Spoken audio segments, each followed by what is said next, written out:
భార్యా విక్రయం. వ్యాకులితుడై తలదించుకొని ఏదో ఆలోచిస్తున్న భర్త దీనావస్థను గమనించింది మాధవీదేవి. కళ్ళల్లో నీళ్లు కమ్ముకున్నాయి. గొంతు బొంగురబోయింది. నాదా, దిగులు పడకు. మన ధర్మం మనం నెరవేరుద్దాం. మాట తప్పడం కన్నా మహాపాపం లేదు. దానికి మనం పాల్పడవద్దు. అంతకన్నా ప్రేతత్వం నయం. అందుచేత సత్యవాక్య పరిపాలనమే మన కర్తవ్యం. ఎన్ని కష్టాలన్నా రాని ధైర్యంగా ఎదుర్కొందాం, అనుభవిద్దాం. ఇంతకాలము చేసిన హోమాలు, చదివిన శాస్త్రాలు, ఇచ్చిన దానాలు ఒక అసత్యంతో తుడిచిపెట్టకపోవడం నాకిష్టం లేదు. ధర్మశాస్త్రాలు చెబుతున్నాయి సత్యమే తరుణోపాయనమని, అసత్యమే పతనోపాయమని. 100 యజ్ఞాలు చేసినా, రాజసూయమే నిర్వహించిన ఒక్క అనృత్తంలో స్వర్గం చేజారిపోతుందట. మనం అలా పోగొట్టుకోవద్దు అని ఖచ్చితంగా తన అభిప్రాయం చెప్పింది. దేవి, నా మనసులో ఉన్న మాట చెప్పావు, సంతోషం. సత్యానికే కట్టుబడి ఉందాం. అయితే ఈ రుణం తీర్చే ఉపాయం ఏమిటి? నేనున్నాను. వంశవృద్ధికరుడైన రోహితుడున్నాడు. నువ్వున్నావు. ఏం చేద్దాం? అది కూడా సలహా చెప్పు. ప్రభు, పురుషుడికి పుత్రుడు కోసమే కదా భార్య. అది నీకు సిద్ధించింది కనుక ఇక నన్ను అమ్మేయి. ఆ ధనంతో కౌశికుడి రుణం తీర్చు. హరిశ్చంద్రుడు నెత్తిమీద పిడుగు పట్టట్టయింది. తూలిపోయాడు. దుఃఖం ఆపుకోలేకపోయాడు. ప్రియ, ఎంత దారుణంగా మాట్లాడావు. నిన్ను నేను అమ్ముకోనా? నీ మందహాసాలు, నీ మృదుభాషణలు అప్పుడే మర్చిపోయాననుకున్నావా? ఎంత కఠినంగా మాట్లాడావు. నీ నోటి నుంచి ఇలాంటి దుర్వాక్యం వినవలసి వచ్చినందుకు దుఃఖిస్తున్నాను అంటూ దుఃఖం ఆపుకోలేక మూర్ఛపోయాడు. మాధవీదేవి గొల్లుమంది. అయ్యో మహారాజా, ఎంత దుర్దశ వచ్చింది. బ్రాహ్మణులకు కోటానుకోట్లు దానం చేసిన మహీనాథుడవు. వట్టి నేల మీద పొర్లవలసి వచ్చిందా? భగవాన్, నీకు ఏమి అపకారం చేశామని ఇన్ని కష్టాలు తెచ్చిపెట్టావు? ఇంద్రోపేంద్రులకు సాటి వచ్చే భూకాంతుణ్ణి ఈ దశకు తెచ్చావా? అయ్యయ్యో అంటూ తాను దుఃఖం తట్టుకోలేక మూర్ఛపోయింది. ఏమి జరుగుతుందో, ఎందుకు జరుగుతుందో తెలియక రోహితుడు తల్లిదండ్రుల మీద పడి ఆకలితో కొట్టుకుంటున్న పసిబాలుడిలాగా రోదించాడు. అమ్మా, నాన్న అంటూ కుదిపి విలపించాడు. అమ్మా, అన్నం పెట్టు, ఆకలి వేస్తుంది, నాలుక ఎండిపోతుంది అంటూ తల్లడిల్లాడు. అంతలోకి యమధర్మరాజులాగా విశ్వామిత్రుడు హరిశ్చంద్రుణ్ణి మూర్ఛదెర్చాడు. లేలే, నా దక్షిణ నాకియ్యి. అప్పు తీర్చకపోతే ఇలాగే ఉంటుంది. రోజుకి దుఃఖం పెరుగుతుంది అన్నాడు. హరిశ్చంద్రుడు స్పృహలోకి వచ్చాడు. ముఖం మీద చల్లని నీళ్లు జల్లిన మహర్షి వైపు ఆప్యాయంగా చూశాడు. గుర్తుపట్టి హఠాత్తుగా మళ్ళీ మూర్ఛిల్లాడు. విశ్వామిత్రుడికి ఒళ్ళు మండింది. రాజా, ధైర్యంగా బతకాలనుకుంటే ముందు నా అప్పు తీర్చు. సత్యానికి కట్టుబడి ఉండడమంటే మాటలనుకున్నావా? సత్యం వల్లనే సూర్యుడు ప్రకాశిస్తున్నాడు. సత్యం వల్లనే భూగోళం నిలబడింది. సత్యంలోనే ఉత్తమ ధర్మం ఉంటుంది. సత్యంలోనే స్వర్గము ఉంది. 100 అశ్వమేధాలని ఒక సత్యాన్ని చెరొక వైపు వేసి తూచితే సత్యం వైపే మొగ్గు ఉంటుంది. అయినా ఈ ప్రసంగాలతో నాకేమి పని? సూర్యుడు అస్తమించేలోగా నా దక్షిణ నాకివ్వకపోయావో శపించానన్న మాటే అని బెదిరించి వెళ్ళిపోయాడు. హరిశ్చంద్రుడు భయంతో వణికిపోయాడు. బేలగా విలపించాడు. అంతలోకి వారణాసి వేద పండితుడొకడు బ్రాహ్మణ బృందంతో తన ఇంటి నుంచి వీధిలోకి వచ్చాడు. అతడిని చూసి మాధవీదేవి తన భర్తతో ఇలా అంది. నాదా, 3 వర్ణాల వారికి బ్రాహ్మణుడు తండ్రిలాంటి వాడు అన్నారు. తండ్రి ధనాన్ని కొడుకు నిస్సంకోచంగా తీసుకోవచ్చు. అందుచేత మనం వీరిని ప్రార్థిద్దాం. దేవి, నేను క్షత్రియుణ్ణి. ఒక దగ్గర చెయ్యి జాపను, దానం పట్టను. అప్రతిగ్రహం నా నియమం. నీకు తెలుసు కదా. యాచన అనేది విప్రులకే కాని మన క్షత్రియులకు కాదు. విప్రుడు సకల వర్ణాల వారికి గురువు, పూజనీయుడు. అందుచేత గురువుని అసలు యాచించకూడదు. అందున క్షత్రియులకు అది సుతరాము తగదు. యజన, అధ్యయన, దాన, శరణాగత రక్షణ, ప్రజాపాలనలు మాత్రమే క్షత్రియ ధర్మాలు. దేహి అనేది దీనాలాపం మన నోట రాకూడదు. దదాబి అనేదే మన మాట కావాలి. అదే ఎప్పుడు నా హృదయంలో ఆడుతూ ఉంటుంది. ఎక్కడో ఒక చోట సంపాదించి కౌశికుడి రుణం తీరుస్తాను. ప్రాణాలు పోయినా యాచనకు మాత్రం దిగను. నాదా, కాలం అనేది శక్తి స్వరూపం.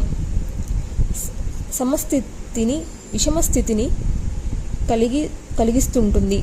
అవమానాలు, సన్మానాలు చేయిస్తుంటుంది. పురుషుణ్ణి మహాదాతగా చేసిన కాలమే యాచకుణ్ణి చేస్తుంది. మన జీవితమే చూడరాదు. క్షణంలో ఎంత తలకిందులయ్యిందో. ఒక విప్రుడి క్రోధం కారణంగా రాజ్యం పోయింది, సుఖాలు పోయాయి.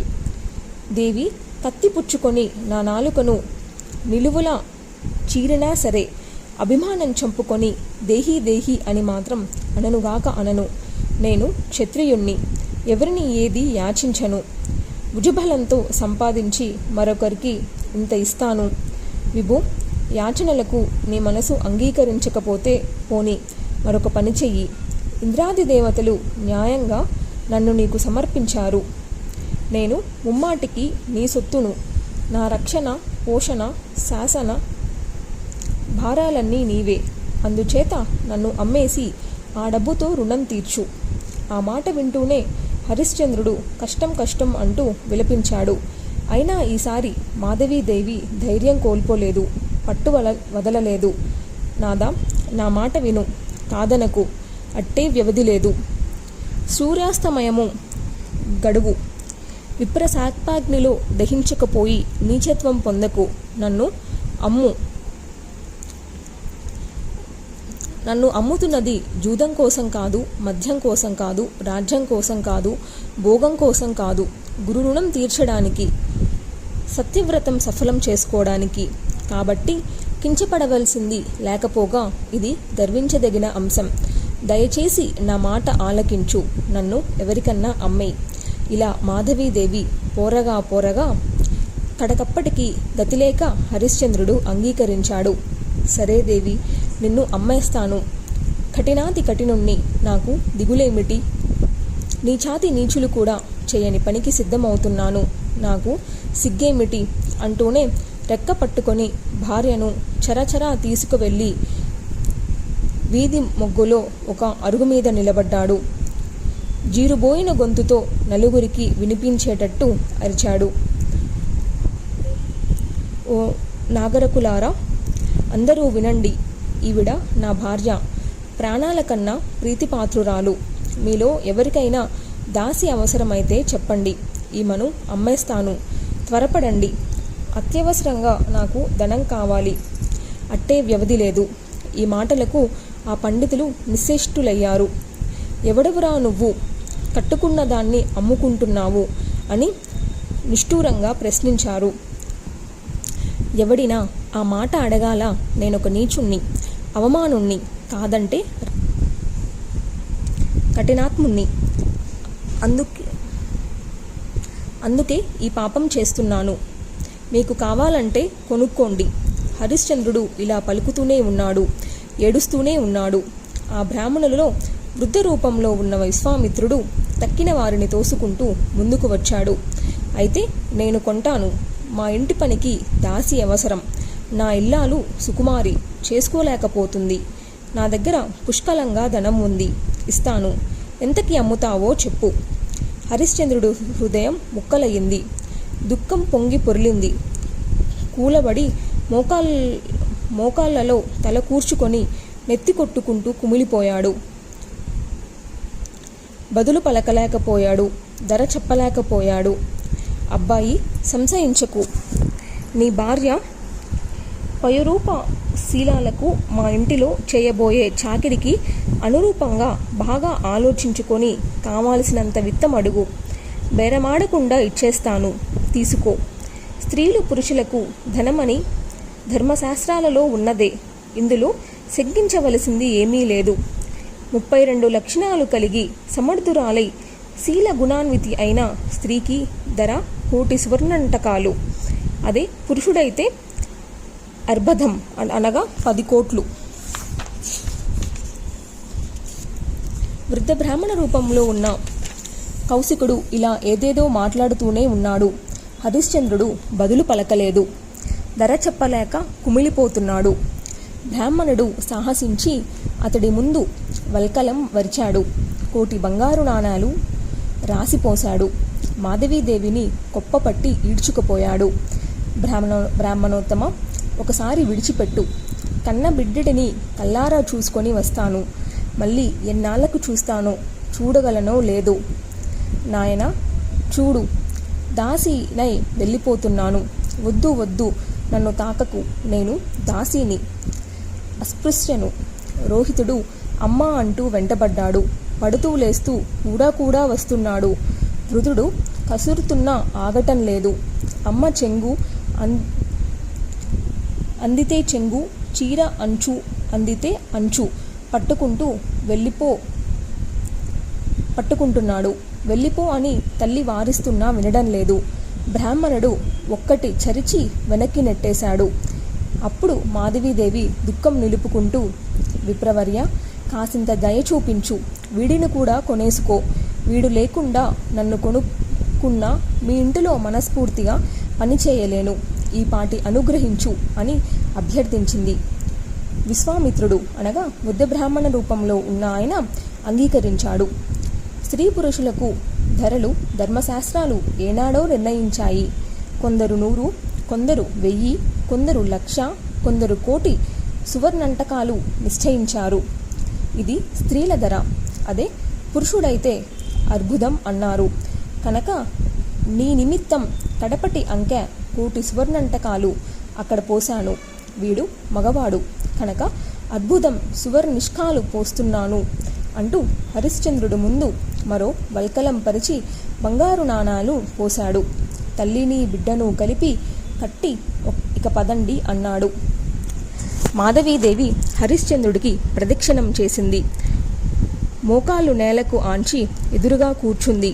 నమస్కరించి కళ్ళు మూసుకుంది. నేను చేసిన దానాలు, ధర్మాలు, హోమాలు, బ్రాహ్మణ సంతర్పణాలు ఏమైనా ఉంటే ఆ పుణ్యం వల్ల నాకు మరుసటి జన్మలోనూ హరిశ్చంద్రుడే భర్త అగుగాక అని సాష్టాంగపడింది. పాదాలకు నమస్కరిస్తున్న తన ప్రాణప్రియును చూసి హరిశ్చంద్రుడు హాహాకారాలు చేశాడు. నన్ను విడిచిపెట్టి వెళ్ళిపోతున్నావా? నీడైన చెట్టుని విడిచి వెళ్ళదు. ఎలా వెళ్ళిపోతావు దేవి అని బావురమన్నాడు. కొడుకును దగ్గరకు తీసుకున్నాడు. నాయన, నువ్వు వెళ్ళిపోతున్నావా? ఇక నేను ఏమైపోతానో బ్రాహ్మణోత్తమ.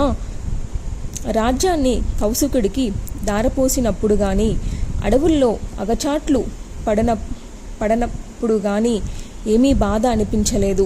కానీ ఇప్పుడు ఇదిగో ఇలా పుత్రుణ్ణి వదులుకుంటుంటే ఈ దుఃఖం భరించలేకపోతున్నాను.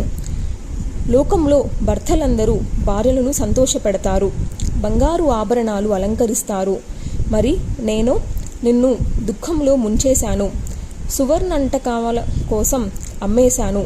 మహారాణిగా రాజభోగాలు అనుభవించవలసిన దానివి. నిన్ను దాసిని చేశాను. ఎంతటి శిలాహృదయం నాది. నాకన్నా దురదృష్టవంతుడు ఈ సృష్టిలో ఇంకెవరైనా ఉంటారా? పురాణ గాథల్లోనైనా కనిపిస్తారా? సూర్యవంశంలో పుట్టిన మహారాజును భర్తగా పొంది కడకప్పటికి ఇలా దాసివయ్యావు. దేవి, విధి విలాసం ఎంత ఘోరమో, ఎంత క్రూరమో చూడు. హరిశ్చంద్రుడు ఉన్నాడు. వృద్ధ బ్రాహ్మణుడు మరింకా వినిపించుకోకుండా కమిచి తీసి మాధవీ రోహితులను చెల్లువని కొట్టాడు అని గదిమాడు. ఆ దెబ్బ హరిశ్చంద్రుడు హృదయానికి తగిలింది. తన అశక్తులకు కుంగిపోయాడు. ముఖం తిప్పేసుకొని కూలబడి కుమిలి ఏడ్చాడు. ఇంతకుముందు వాయు, సూర్యచంద్రులు కూడా కన్నెత్తి చూడని మహారాణిని ఈవేళ దారిన పోయే జనమంతా కన్నార్పకుండా చూస్తున్నారు. దాసీది దాసీది అంటున్నారు. సూర్యవంశానికి కొత్త మొలకగా ఆవిర్భవించిన రోహితుడు దాసీపుత్రుడయ్యాడు. అమ్ముడు పోయాడు. భార్యాపుత్రులారా, ఇంతటి దుర్దశకు మిమ్మల్ని తెచ్చిన నా దుర్నయాన్ని క్షమించండి. దైవ దుర్విపాకం ఇలా ఉంది. అయ్యో, నాకు కనీసం మరణమైనా ప్రాప్తించడం లేదే అని విలపిస్తూ భార్యాపుత్రులు వెళుతున్న వైపే చూస్తున్నాడు. అడ్డుపడుతున్న కన్నీటిని తుడుచుకుంటూ రెప్పలలార్చి మరీ చూస్తున్నాడు. క్రమక్రమంగా వాళ్ళు కనుమరుగయ్యారు. మహారాజు ముఖం చేతులతో కప్పుకొని కూలబడ్డాడు. వెక్కి వెక్కి ఏడుస్తున్నాడు. విశ్వామిత్రుడు ప్రత్యక్షమయ్యాడు.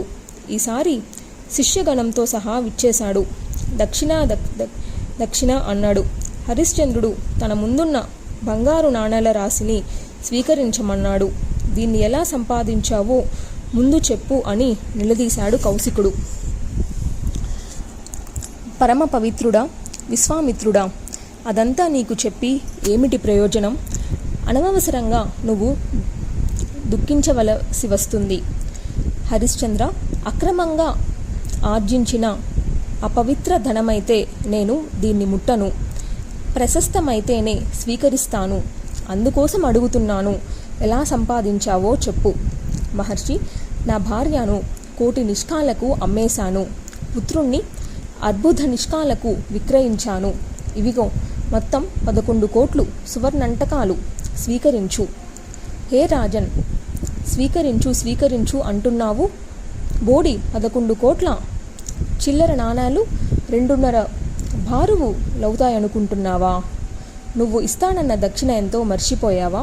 నాకు తూకాలు కొలతలు తెలియదనుకుంటున్నావా? ఇవి సరిపోవుగాక సరిపోవు. మరిన్ని సంపాదించు. మసిబూసి మారేడుకాయ చేద్దామని చూశావో నా తపోబలం రుచి చూస్తావు. నా స్వచ్ఛశీలము, నా అధ్యయనము ఎంతటివో తెలుసుకుంటావు. మహాత్మా, తక్కినది కూడా తప్పకుండా సంపాదించి ఇస్తాను. కాకపోతే మరి కొంతకాలం గడువు పెంచు. పత్నీపుత్రులను అమ్మినది ఇప్పుడే కదా. హరిశ్చంద్ర, గడువు పెంచడం కుదరదు. ఈ రోజుకు ఇంకా 4వ భాగం మిగిలి ఉంది. అది ముగిసేలోగా నువ్వు సంపాదించడము నాకు చెల్లించడము అవ్వాలి. అంతకు మించి క్షణం ఆగను. ఇక నువ్వు ఏమి చెప్పకు, నేను వినను.